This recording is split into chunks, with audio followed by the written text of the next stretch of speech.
Chapter 17. The Man with Two Faces. It was Quirrell. "You!" gasped Harry. Quirrell smiled. His face wasn't twitching at all. "Me," he said calmly. "I wondered whether I'd be meeting you here, Potter." "But I thought Snape." "Severus," Quirrell laughed, and it wasn't his usual quivering treble either, but cold and sharp. "Yes, Severus does seem the type, doesn't he? So useful to have him swooping around like an overgrown bat. Next to him, who would suspect poor stuttering Professor Quirrell?" Harry couldn't take it in. This couldn't be true, it couldn't. "But Snape tried to kill me." No. I tried to kill you. Your friend Miss Granger accidentally knocked me over as she rushed to set fire to Snape at the Quidditch match. She broke my eye contact with you. Another few seconds I'd have got you off that broom. I'd have managed it before then if Snape hadn't been muttering a counter curse trying to save you." "Snape was trying to save me?" "Of course," said Quirrell coolly. "Why do you think he wanted to referee your next match? He was trying to make sure I didn't do it again. Funny, really. He needn't have bothered. I couldn't do anything with Dumbledore watching. All the other teachers thought Snape was trying to stop Gryffindor winning. He did make himself unpopular. And what a waste of time, when after all that I'm going to kill you tonight." Quirrell snapped his fingers. Ropes sprang out of thin air and wrapped themselves tightly around Harry. "You're too nosy to live, Potter, scurrying around the school on Halloween like that. For all I knew, you'd seen me coming to look at what was guarding the stone." "You let the troll in?" "Certainly. I have a special gift with trolls. You must have seen what I did to the one in the chamber back there. Unfortunately, while everyone else was running around looking for it, Snape, who already suspected me, went straight to the third floor to head me off. And not only did my troll fail to beat you to death, the three-headed dog didn't even manage to bite Snape's leg off properly." "Now, wait quietly, Potter. I need to examine this interesting mirror." It was only then that Harry realised that what was standing behind Quirrell, the mirror of Erised. "This mirror is the key to finding the stone," Quirrell murmured, tapping his way around the frame. "Trust Dumbledore to come up with something like this. But he's in London. I'll be far away by the time he gets back." All Harry could think of doing was to keep Quirrell talking and stop him concentrating on the mirror. "I saw you and Snape in the forest," he blurted out. "Yes," said Quirrell idly, walking around the mirror to look at the back. "He was on to me by that time, trying to find out how far I'd got. He suspected me all along, tried to frighten me, as though he could, when I had Lord Voldemort on my side." Quirrell came back out from behind the mirror and stared hungrily into it. "I see the stone. I'm presenting it to my master. But where is it?" Harry struggled against the ropes binding him, but they didn't give. He had to keep Quirrell from giving his whole attention to the mirror. "But Snape always seemed to hate me so much." "Oh, he does," said Quirrell casually. "Heavens, yes. He was at Hogwarts with your father, didn't you know? They loathed each other, but he never wanted you dead." "But I heard you a few days ago, sobbing. I thought Snape was threatening you." For the first time a spasm of fear flitted across Quirrell's face. "Sometimes," he said, "I find it hard to follow my master's instructions. He is a great wizard, and I am weak." "You mean he was there in the classroom with you?" Harry gasped. "He is with me wherever I go," said Quirrell quietly. "I met him when I travelled around the world. A foolish young man I was then, full of ridiculous ideas about good and evil. Lord Voldemort showed me how wrong I was. There is no good and evil, there is only power, and those too weak to seek it. Since then I have served him faithfully, although I have let him down many times. He has had to be very hard on me." Quirrell shivered suddenly. "He does not forgive mistakes easily. When I failed to steal the stone from Gringotts, he was most displeased. He punished me, decided he would have to keep a closer watch on me." Quirrell's voice tailed away. Harry was remembering his trip to Diagon Alley. How could he have been so stupid? He'd seen Quirrell there that very day, shaken hands with him in the leaky cauldron. Quirrell cursed under his breath. I don't understand. Is the stone inside the mirror? Should I break it? Harry's mind was racing. What I want more than anything else in the world at the moment, he thought, is to find the stone before Quirrell does. So if I look in the mirror, I should see myself finding it, which means I'll see where it's hidden. But how can I look without Quirrell's realising what I'm up to? He tried to edge to the left, to get in front of the glass without Quirrell noticing, but the ropes around his ankles were too tight. He tripped and fell over. Quirrell ignored him. He was still talking to himself.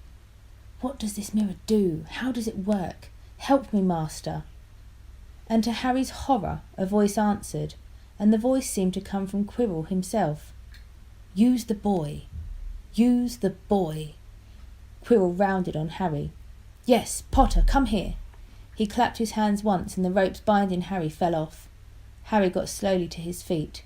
Come here, Quirrell repeated. Look in the mirror and tell me what you see. Harry walked towards him. I must lie, he thought desperately. I must look and lie about what I see, that's all. Quirrell moved close behind him. Harry breathed in the funny smell that seemed to come from Quirrell's turban. He closed his eyes, stepped in front of the mirror and opened them again. He saw his reflection, pale and scared looking at first, but a moment later the reflection smiled at him. It put its hand into its pocket and pulled out a blood-red stone. It winked and put the stone back in its pocket, and as it did so, Harry felt something heavy drop into his real pocket. Somehow, incredibly, he'd got the stone. Well, said Quirrell impatiently, what do you see? Harry screwed up his courage.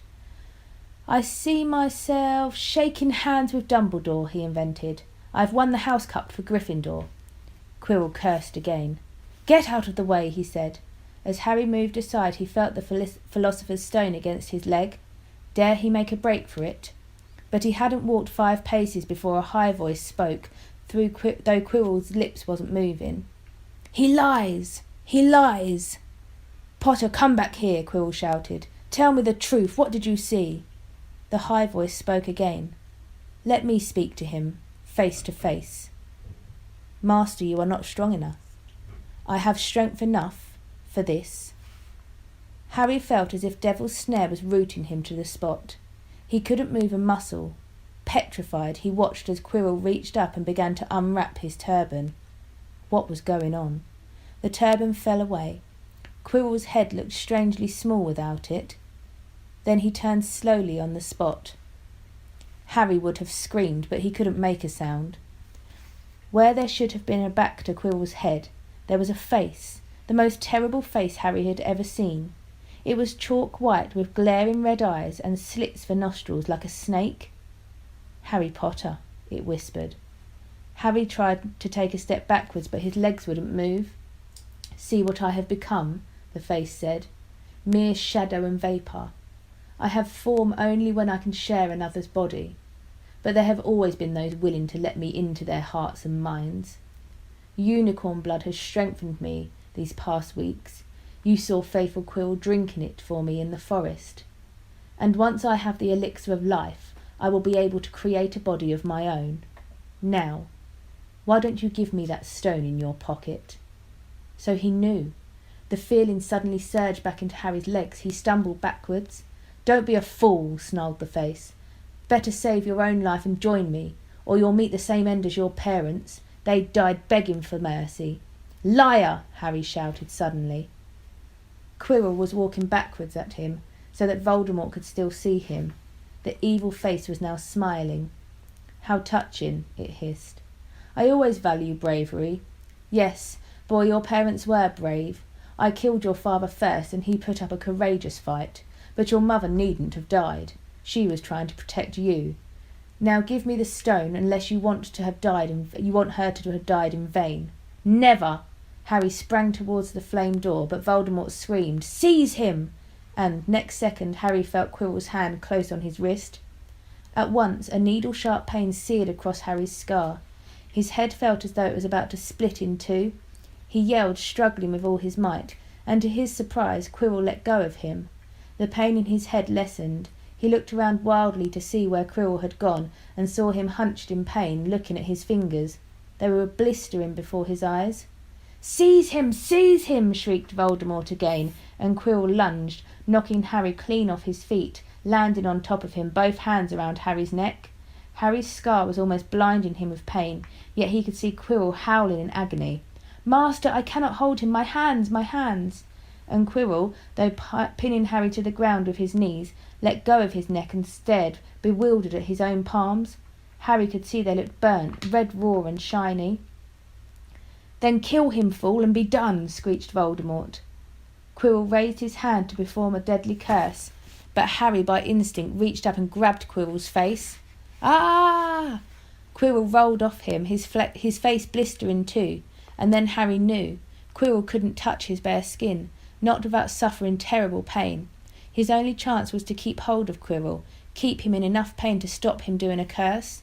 Harry jumped to his feet, caught Quirrell by the arm and hung on as tight as he could. Quirrell screamed and tried to throw Harry off. The pain in Harry's head was building. He couldn't see. He could only hear Quirrell's terrible shrieks and Voldemort's yells of "Kill him! Kill him!" and other voices, maybe in Harry's own head, crying "Harry! Harry!" He felt Quirrell's arm wrenched from his grasp, knew all was lost, and fell into blackness, down, down, down. Something gold was glinting just above him. The snitch. He'd tried to catch it, but his arms were too heavy. He blinked. It wasn't the snitch at all. It was a pair of glasses. How strange. He blinked again. The smiling face of Albus Dumbledore swam into view above him. "Good afternoon, Harry," said Dumbledore. Harry stared at him. Then he remembered. "Sir, the stone! It was Quirrell! He's got the stone, sir! Quick!" "Calm yourself, dear boy. You are a little behind the times," said Dumbledore. "Quirrell does not have the stone." "Then who does, sir? "Harry, please relax, or Madame Pomfrey will have me thrown out." Harry swallowed and looked around him. He realised he must be in the hospital wing. He was laying in a bed with white linen sheets, and next to him was a table piled high with what looked like half the sweet shop. "Tokens from your friends and admirers," said Dumbledore, beaming. "What happened down in the dungeons between you and Professor Quirrell is a complete secret, so naturally the whole school knows. I believe your friends Mr. Fred and George Weasley were responsible for trying to send you a lavatory seat. No doubt they thought it would amuse you. Madame Pomfrey, however, felt it might not be very hygienic and confiscated it." "How long have I been in here?" 3 days. Mr. Ronald Weasley and Miss Granger will be most relieved you have come round. They have been extremely worried." "But, sir, the stone." "I see you are not to be distracted. Very well. The stone. Professor Quirrell did not manage to take it from you. I arrived in time to prevent that, although you were doing very well on your own, I must say. You got there. You got Hermione's owl." "We must have crossed in mid-air. No sooner had I reached London than it became clear to me that the place I should be was the one I had just left. I arrived just in time to pull Quirrell off you." "It was you." "I feared I might be too late." "You nearly were. I couldn't have kept him off the stone much longer." "Not the stone, boy, you. The effort involved nearly killed you. For one terrible moment there I was afraid it had. As for the stone, it has been destroyed." "Destroyed?" said Harry blankly. "But your friend, Nicholas Flamel." "Oh, you know about Nicholas?" said Dumbledore, sounding quite delighted. "You did do the thing properly, didn't you? Well, Nicholas and I have had a little chat and agreed it's all for the best."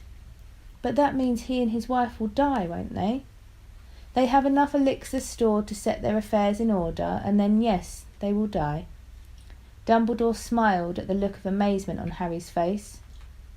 "To one as young as you, I'm sure it seems incredible, but to Nicholas and Pernell, it really is like going to bed after a very, very long day.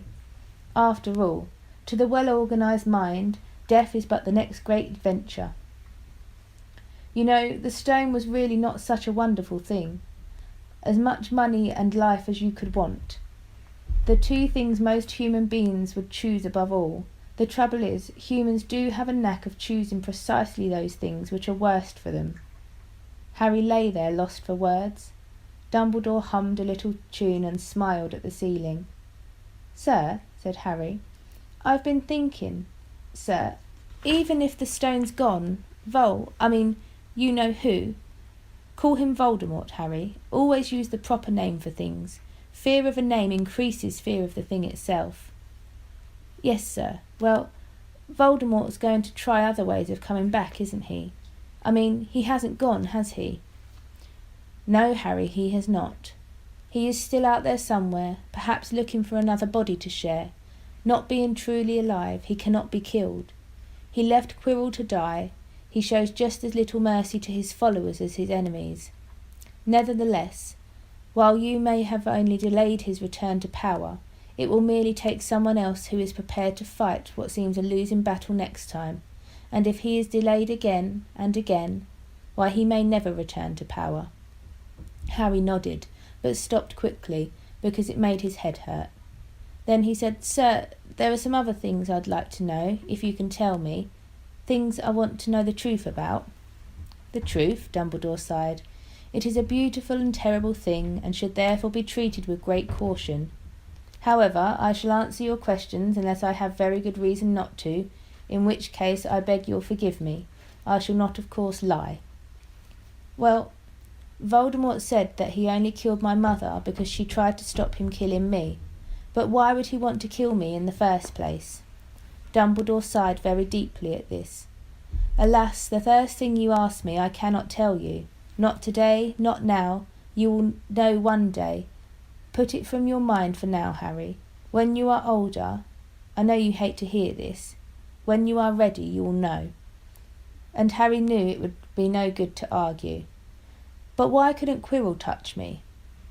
Your mother died to save you. If there is one thing Voldemort cannot understand, it is love. He didn't realise that love as powerful as your mother's for you leaves its own mark, not a scar, no visible sign. To have been loved so deeply, even though the person who loved us is gone, will give us some protection forever. It is in your very skin. Quirrell, full of hatred, greed and ambition, sharing his soul with Voldemort, could not touch you for this reason. It was agony to touch a person marked by something so good. Dumbledore now became very interested in a bird out of the window-sill, which gave Harry time to dry his eyes on the sheet. When he had found his voice again, Harry said, And the invisibility cloak? Do you know who sent it to me? Ah, your father happened to leave it in my possession, and I thought you might like it. Dumbledore's eyes twinkled. Useful things. Your father used it mainly for sneaking off to the kitchens to steal food when he was here. And there's something else. Fire away. Quirrell and Snape. Professor Snape, Harry. Yes, him. Quirrell said he hates me because he hated my father. Is that true? Well, they did rather detest each other, not unlike yourself and Mr. Malfoy. And then your father did something Snape could never forgive. What? He saved his life. What? Yes, said Dumbledore dreamily. Funny the way people's minds work, isn't it? Professor Snape couldn't bear being in your father's debt. I do believe he worked so hard to protect you this year because he felt that would make him and your father quits. Then he could go back to hating your father's memory and peace. Harry tried to understand this, but it made his head pound, so he stopped. And so there's just one more thing. Just the one? How did I get the stone out of the mirror? Ah, now I'm glad you asked me that one. It was one of my more brilliant ideas, and between you and me, that's saying something. You see, only one who wanted to find the stone, find it but not use it, would be able to get it. Otherwise they'd just see themselves making gold or drinking the elixir of life.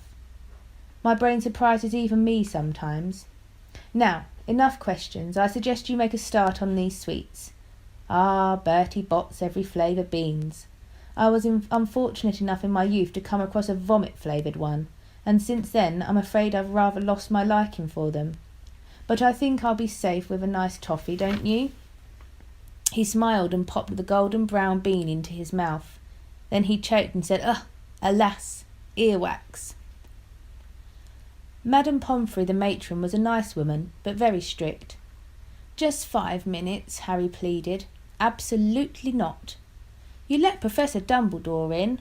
Well, of course, that was the headmaster, quite different. You need rest. I am resting. Look, lying down and everything. Oh, go on, Madame Pomfrey." "Oh, very well," she said, "but 5 minutes only." And she let Ron and Hermione in. "Harry!" Hermione looked ready to fling her arms around him again, but Harry was glad she held herself in, as his head was still very sore. "Oh, Harry, we were sure you were going to... Dumbledore was so worried." "The whole school's talking about it," said Ron. "What really happened?" It was one of those rare occasions when the true story is even more strange and exciting than the wild rumours. Harry told them everything: Quirrell, the mirror, the stone, and Voldemort. Ron and Hermione were a very good audience. They gasped in all the right places, and when Harry told them what was under Quirrell's turban, Hermione screamed out loud. "So the stone's gone," said Ron finally. "Flamel's just going to die." "That's what I said, but Dumbledore thinks that... What was it? To the well-organised mind, death is but the next great adventure." "I always said he was off his rocker," said Ron, looking quite impressed at how mad his hero was. "So what happened to you two?" said Harry. "Well, I got back all right," said Hermione. "I brought Ron round. That took a while, and we were dashing up to the Owlery to contact Dumbledore when we met him in the entrance hall. He already knew. He just said, 'Harry's gone after him, hasn't he?' and hurtled off to the 3rd floor.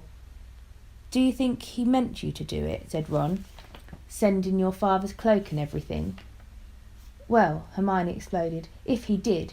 I mean to say, that's terrible. You could have been killed." "No, it isn't," said Harry thoughtfully. "He's a funny man, Dumbledore. I think he sort of wanted to give me a chance. I think he knows more or less everything that goes on here, you know. I reckon he had a pretty good idea we were going to try, and instead of stopping us, he just taught us enough to help. I don't think it was an accident he let me find out how the mirror worked. It's almost like he thought I had the right to face Voldemort if I could." "Yeah, Dumbledore's barking all right," said Ron proudly. "Listen, you've got to be up for the end-of-year feast tomorrow. The points are all in and Slytherin won, of course. You missed the last Quidditch match. We were steamrolled by Ravenclaw without you. But the food will be good." At that moment Madame Pomfrey busted over. "You've had nearly 15 minutes, now out," she said firmly. After a good night's sleep, Harry felt nearly back to normal. "I want to go to the feast," he told Madame Pomfrey as she straightened his many sweet boxes. "I can, can't I?" "Professor Dumbledore says you are allowed to go," she said sniffly, as though in her opinion Professor Dumbledore didn't realise how risky feasts could be. "And you have another visitor." "Oh, good," said Harry. "Who is it?" Hagrid sidled through the door as he spoke. As usual when he was indoors, Hagrid looked too big to be allowed. He sat down next to Harry, took one look at him and burst into tears. "It's all my ruddy fault," he sobbed, his face in his hands. "I told the evil git how to get past Fluffy. I told him. It was the only thing he didn't know, and I told him. You could have died. All for a dragonhead. I'll never drink again. I should be chucked out and made to live as a muggle." "Hagrid," said Harry, shocked to see Hagrid shaking with grief and remorse, great tears leaking down into his beard. "Hagrid, he'd have found out somehow. This is Voldemort we're talking about. He'd have found out even if you hadn't told him." "You could have died," sobbed Hagrid. "And don't say that name." "Voldemort," Harry bellowed, and Hagrid was so shocked he stopped crying. "I've met him and I'm calling him by his name." "Please cheer up, Hagrid. We saved the stone. It's gone. He can't use it. Have a chocolate frog. I've got loads." Hagrid wiped his nose on the back of his hand and said, "That reminds me, I got you a present." "It's not a stoat sandwich, is it?" said Harry anxiously, and at last Hagrid gave a weak chuckle. "Nah, Dumbledore gave me the day off yesterday to fix it. Course, he should have sacked me instead. Anyway, got you this?" It seemed to be a handsome leather-covered book. Harry opened it curiously. It was full of wizard photographs. Smiling and waving at him from every page were his mother and father. "Sent ours off to all your parents' old school friends asking for photos. Knew you didn't have any. Do you like it?" Harry couldn't speak, but Hagrid understood. Harry made his way down to the end-of-year feast alone that night. He had been held up by Madame Pomfrey's fussing about, insisting on giving him one last check-up, so the great hall was already full. It was decked out in the Slytherin colours of green and silver to celebrate Slytherin's winning the House Cup for the 7th year in a row. A huge banner showing the Slytherin serpent covered the wall behind the high table. When Harry walked in, there was a sudden hush, and then everybody started talking loudly at once. He slipped into a seat between Ron and Hermione at the Gryffindor table and tried to ignore the fact that people were standing up to look at him. Fortunately, Dumbledore arrived moments later. The babble died away. "Another year gone," Dumbledore said cheerfully, "and I must trouble you with an old man's wheezing waffle before we sink our teeth into our delicious feast. What a year it has been. Hopefully your heads are all a little fuller than they were. You have the whole summer ahead to get them nice and empty before next year starts. Now, as I understand it, the House Cup here needs awarding, and the points stand thus. In 4th place, Gryffindor with 312 points. In 3rd, Hufflepuff with 352. Ravenclaw have 426, and Slytherin 472. A storm of cheering and stamping broke out from the Slytherin table. Harry could see Draco Malfoy banging his goblet on the table. It was a sickening sight. "Yes, yes, well done, Slytherin," said Dumbledore. "However, recent events must be taken into consideration." The room went silent. The Slytherin's smiles faded a little. "Ahem," said Dumbledore. "I have a few last-minute points to dish out. Let me see, yes. First, to Mr. Ronald Weasley." Ron went purple in the face. He looked like a radish with bad sunburn. "For the best played game of chess Hogwarts has seen in many years, I award Gryffindor House 50 points." Gryffindor cheers nearly raised the bewitched ceiling. The stars overhead seemed to quiver. Percy could be heard telling the other prefects, "My brother, you know, my youngest brother, got past McGonagall's giant chess set." At last there was silence again. Second, to Miss Hermione Granger. "For the use of cool logic in the face of fire, I award Gryffindor House 50 points." Hermione buried her face in her arms. Harry strongly suspected she had burst into tears. Gryffindors up and down the table were beside themselves. They were 100 points up. "Third, to Mr. Harry Potter," said Dumbledore. The room went deadly quiet.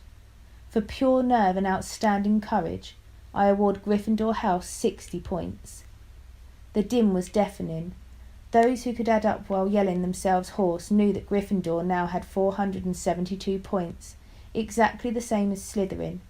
They had drawn for the House Cup. If only Dumbledore had given Harry just one more point. Dumbledore raised his hand. The room gradually fell silent. "There are all kinds of courage," said Dumbledore, smiling. "It takes a great deal of bravery to stand up to our enemies, but just as much to stand up to our friends. I therefore award 10 points to Mr. Neville Longbottom." Someone standing outside the great hall might well have thought some sort of explosion had taken place. So loud was the noise that erupted from the Gryffindor table. Harry, Ron and Hermione stood up to yell and cheer as Neville, white with shock, disappeared under a pile of people hugging him. He had never so much as won a point for Gryffindor. Harry, still cheering, nudged Ron in the ribs and pointed at Malfoy, who couldn't have looked more stunned and horrified if he'd just had the body bind curse put on him. "Which means," Dumbledore called over the storm of applause, for even Ravenclaw and Hufflepuff were celebrating the downfall of Slytherin, "we need a little change of decoration." He clapped his hands. In an instant the green hangings became scarlet and the silver became gold. The huge Slytherin serpent vanished and a towering Gryffindor lion took its place. Snape was shaking Professor McGonagall's hand with a horrible forced smile. He caught Harry's eye, and Harry knew at once that Snape's feelings towards him hadn't changed one jot. This didn't worry Harry. It seemed as though life would be back to normal next year, or as normal as it ever was at Hogwarts. It was the best evening of Harry's life, better than winning at Quidditch, or Christmas, or knocking out mountain trolls. He would never ever forget tonight.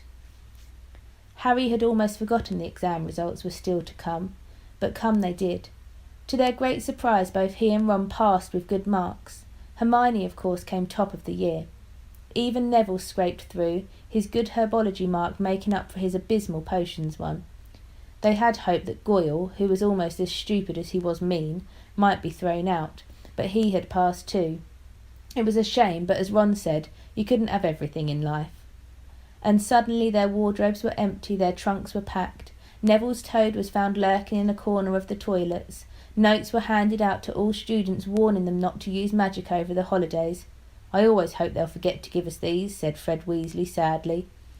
Hagrid was there to take them down to the fleet of boats that sailed across the lake. They were boarding the Hogwarts Express, talking and laughing as the countryside became greener and tidier, eating Bertie Bott's every flavour beans as they sped past Muggle towns, pulling off their wizard robes and putting on jackets and coats, pulling into platform 9 3/4 at King's Cross Station. It took quite a while for them to get off the platform. A wizened old guard was up by the ticket barrier, letting them go through the gate in 2s and 3s so they didn't attract attention by all busting out of a solid wall at once and alarming the Muggles. "You must come and stay this summer," said Ron. "Both of you. I'll send an owl." "Thanks," said Harry. "I'll need something to look forward to." People jostled them as they moved forwards towards the gateway, back to the Muggle world. Some of them called, "Bye, Harry. See you, Potter." "Still famous," said Ron, grinning at him. "Not where I'm going, I promise you," said Harry. He, Ron and Hermione passed through the gateway together. "There he is, Mum. Look, there he is, look." It was Ginny Weasley, Ron's younger sister, but she wasn't pointing at Ron. "Harry Potter," she squealed. "Look, Mum, I can see." "Be quiet, Ginny. It's rude to point." Mrs. Weasley smiled down at them. "Busy year," she said. "Very," said Harry. "Thanks for the fudge and jumper, Mrs. Weasley." "Oh, it was nothing, dear." "Ready, are you?" It was Uncle Vernon, still purple-faced, still moustached, still looking furious at the nerve of Harry, carrying an owl in a cage in a station full of ordinary people. Behind him stood Aunt Petunia and Dudley, looking terrified at the very sight of Harry. "You must be Harry's family," said Mrs. Weasley. "In a matter of speaking," said Uncle Vernon. "Hurry up, boy, we haven't got all day." He walked away. Harry hung back for a last word with Ron and Hermione. "See you over the summer, then." "Hope you have a good holiday," said Hermione, looking uncertainly after Uncle Vernon, shocked that anyone could be so unpleasant. "Oh, I will," said Harry, and they were surprised at the grin that was spreading over his face. "They don't know we're not allowed to use magic at home. I'm going to have a lot of fun with Dudley this summer."